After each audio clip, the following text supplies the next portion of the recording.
Hello guys, welcome back to SVD, and today I'm going to give you guys some tips on how to fix Pleather. Uh, it is actually pretty easy as well. However, I do want to give you guys a word of caution when it comes to repairing 6 scale figures using this material. I have done several in the past, and I can tell you the results are not amazing.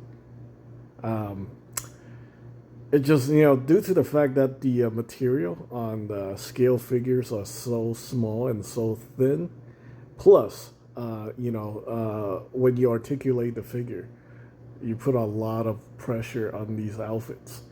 Uh, this is like very, very different from like, 1-to-1 scale outfits that we wear or like furniture. This is like, the material that they use for scale figures are of like the lowest possible quality pleather on the planet I can think of. It's even worse than the stuff that they're selling to the like to the consumers at like the lowest level of retail, I guess, like, this is like basically dollar store quality. It's for the most part, they're really really bad. Even the hot toy stuff, the pleather the hot toy uses, is absolute trash. So you can try to repair it. Sometimes you get some good results, but I can guarantee you, there's a very very high chance of complete total failure trying to repair these using this material. So yeah, like all my entire experience, I have maybe like one or two success, out of like tens, maybe like 2 out of 10 item that I repair using this stuff that have chance of succeeding. A lot of time, I tried. A lot of other people have tried, and we all have given up because it's just too much. You know, it looks good when you fix it, but as soon as you move the figure, trying to pose it, trying to articulate it, it just gets completely ruined. Like all the work that you put into it, like it just start cracking, start peeling again. So that's basically all I gotta say. Like I personally would avoid figures that have outfits that are made of pleathers and stuff like that. A pleather is basically just plasticized PVC, like a very thin layer of plasticized PVC or urethane that's trying to mimic leather on the figure. Now, I think in recent years, Hot Toys and even a lot of companies, they have figured out like a new formula, a new way to make the figures. So they make the figures, the pleather material thicker, that way it's less prone to like plasticizer migration and stuff like that. And the reason behind why these things end up cracking and breaking is because it's mostly temperature related. It's not because how dry it is. It is actually recommended that you keep them in a very dry place, but it has to be cool and dry. If you store your stuff, if you live in like very very high temperature like desert like areas where the temperature can go up past like 110 degrees or something like that over a long period of time without air conditioning, these stuff gets ruined. Like pretty much all the ones that I've seen are coming from the desert area, like parts of Texas, Arizona, New Mexico, Nevada, Southern California, like the desert areas. Stuff gets like just dried out. They lose their oils and their moisture, and then they just completely disintegrates.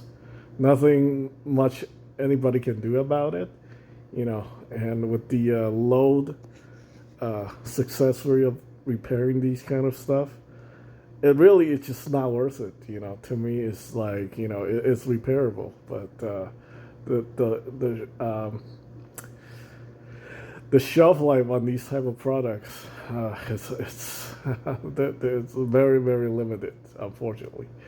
Now the the rubber body stuff like that, they will survive because it's a lot easier to fix because you can liquefy them and turn them into liquid form and reapply them onto the figure. With pleather, like this is not a possibility. You can liquefy the outer layer of the pleather and then try to reapply it back into its original condition. So that's a major difference between pleather material versus rubber bodies. So yeah, it sucks. It just sucks. Like if you're gonna take anything away from this video, is that your chance of success for trying to fix these kind of stuff is very very low.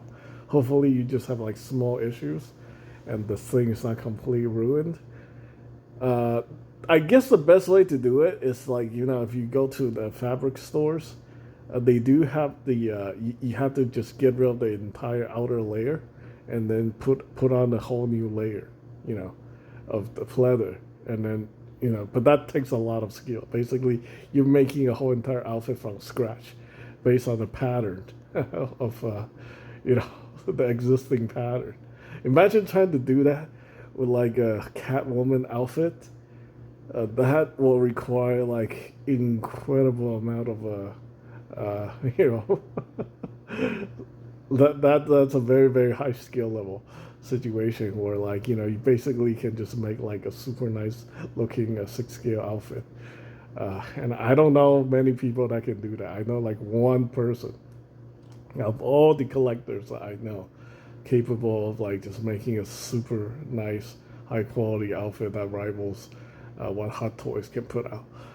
But for the rest of us, who are not at that skill level, this is an impossibility. Like for most of us, so like it's just like you imagine that you can do something like that, and then you try it, it doesn't work. It takes years and years of practice and dedication in order to get to that level. So, yeah, I don't want to sell you guys like bullshit information. I just want to be realistic. You can technically try it, but I'm not gonna tell you that this stuff is actually gonna work for everybody. So that's pretty much it. Thanks for watching.